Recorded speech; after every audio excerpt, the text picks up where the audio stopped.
Hi, I'm Dan Whittaker. I'm here today to talk to you about how to control the width in your golf swing. We're going to take a look at a player synonymous with width in a golf swing, Adam Scott, and see how he has implemented these changes into his game.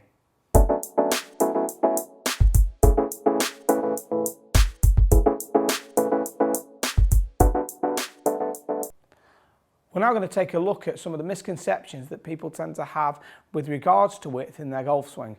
People, often think that width can be seen as being in this direction. Well, this is actually getting your hands just high and behind you because my right elbow is moving away from my body.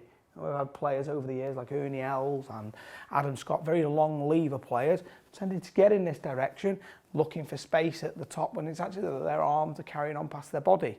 Width is actually associated to keeping your arms in front of your body in this direction. There's also a problem with other people where they tend to bend their left arm at the top. So it's kind of the holy grail in golf is having that straight left arm for a lot of people. Now that's often associated to not setting the golf club early enough in the backswing here, and they end up overloading the arm because they set the club too late. I'm actually going to do a video on this coming forwards after this one, so it's something to keep your eye on, to watch out for. But in terms of width, what we are trying to do is we are trying to keep the distance between the sternum and the centre of the hands as close to the exact distance as it was at address at the top. We know it will narrow slightly due to the folding of the right elbow, but we want this to be as wide as we possibly can. This gives us synchronisation, keeps the arms in front, and this gives us this maximum width position here. The beauty of getting in this position is that when you are coming down, it's very easy to keep your arms in front of your body. So you hear a lot of players say they get trapped, okay? Well, what we tend to see is if those arms go behind the head, so from the front view, they're this way, we'd see the elbow up. So now if we start down, the elbow is going to be a bit trapped coming in here, and I have to do something with the arms, probably stall the body, do various things through the golf ball in order to try and deliver that club squarely back to the golf ball. So it's going to become quite inconsistent for you to time that on the downswing. We'd see players like Adam Scott have got the golf club a lot wider now. You'll see a common thing on the tours is that you've got a big shoulder turn, way over 90 degrees, but the club very rarely ever looks like it's much past 3/4. So these guys are hitting it way in excess of 300 yards with an arm swing that's shorter and they're driving it straighter.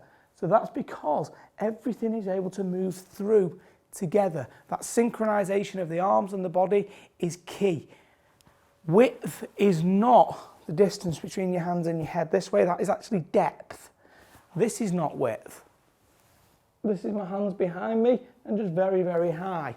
Like a Davis Love position when I was a junior, that was kind of seen as being a great position, very high hands at the top. It wasn't necessarily very wide. He had a very wide arc, but it wasn't width at the top. Width at the top, you'd see in the likes of Billy Horschel, really got the club loaded, and you'd see them very wide away from the body here.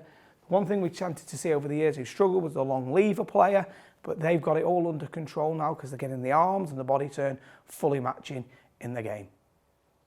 One of the long lever players we've had a look at in this video is Adam Scott. So we're going to take a look at Adam's old swing. So we can see here on the screen now we've got Adam's old swing, and he was associated with having a lot of width in his game, and at the top there you can see that that left arm is very much behind his head. It's very, very high. He was considered a player with lots of potential back then, hit the ball a long way, but didn't necessarily compete in all of the big tournaments and the majors. He was a little bit erratic at times. We now take a look at his new swing and we can see right here that he's got a lot more what I would consider to be width. So the arms are a lot further away from his body, and he's contending in all the majors. He's considered one of the best ball strikers in the world, and all of the commentators that we tend to listen to will be talking about how good Adam's swing actually is.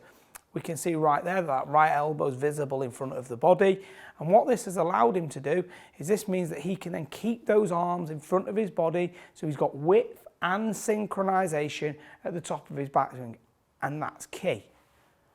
So what we're going to take a look at now is we're going to take a look at how you can apply that width and synchronization to your game with a few simple little drills that you can do at home on the golf course, and you can then begin to apply that to your game to get that type of Adam Scott width.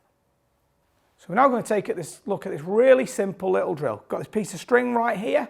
So what I'm going to do is I'm going to take hold of it in my right hand, put my right hand at the base of my sternum right here. Okay, and I'm going to take hold of the string in between my thumb and index finger. Then what I'm going to do is I'm going to have it quite tight, and as I turn back, I'm going to try and keep that tension. So what that means is I've got the width there on my left arm, I'm rotating with the body, and you can see that I've got that full width at the top. If you're losing width, collapse that left arm. If you go too high, the string gets narrow. So it will mean that keeping the tension in the string is a great way to learn the width. On the way down, if you sequence properly and your lower body goes down and your sternum then follows, be able to keep that tension in the string right there. This will give you the idea of how the arm can stay in front of the body throughout your whole golf swing. I'm sure that you can apply this at home on the golf course and make some big differences to your game. Thanks for watching the video. As you can see here, I'm at the new location here at Highley Park. Really pleased with the new location, it's fantastic. If you'd like to come and visit me, have internet lessons, etc., all my contact details are on my website. Please subscribe to the channel, go on to all my other social media channels. I've got some good content on there that I'm sure can help you with your game, and I look forward to talking with you again soon. Thanks a lot.